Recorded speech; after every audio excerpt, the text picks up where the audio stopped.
two things that the India Alliance is going to grapple with. That in the Hindi-speaking states, BJP in any election is a formidable force, remains the dominant force. And I don't think anyone in the India Alliance is really in a position to challenge that far too much. I mean, some of the regional parties might do well in pockets, but at this stage, I think it's almost a given that uh, India Alliance does not have a constituent who can really take on BJP in these states, and Congress is not in a position to do that. The message for Congress that as far as 2024 Lok Sabha elections is concerned, it has to focus on South. This is a big gain for Congress. And if the Congress wants to go beyond its tally of 55, maybe add another 20, 25 seats, those seats essentially will come from the South. If Congress can get that message, then I think the Grand Old Party might increase its tally slightly.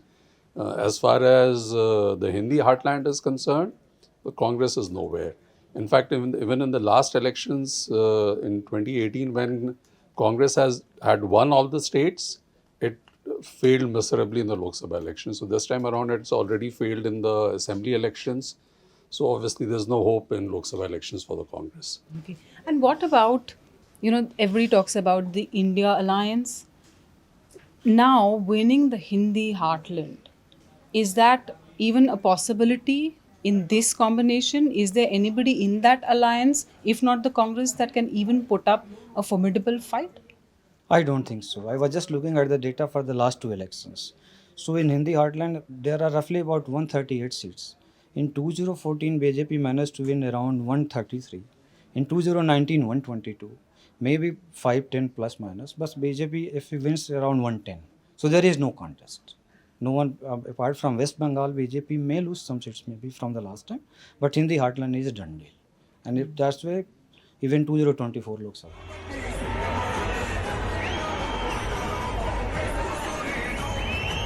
So there are many critical elections in the past where the North and South have gone different ways in terms of how they vote. I mean, the post-emergency election, for instance. I think even in 1989, when VP Singh became Prime Minister, Congress did fairly well in South India. Yeah, so it's not new because no, even within South India, the states have evolved in a very different way politically and socially. So while there may be some commonalities, but each one is unique in its own right. And I think for me, the larger picture is BJP is struggling to crack this code. I mean, a party that is so formidable in some of the other parts in Western and Northern India, they should have. I mean, by this 10 years, were helmed by the man who's probably the most popular politician by a long margin in India. They've just not. I would think they would be a little disappointed with their performance after 10 years. Subscribe to our YouTube channel. Don't forget to like our videos and hit the bell icon to stay updated with the latest.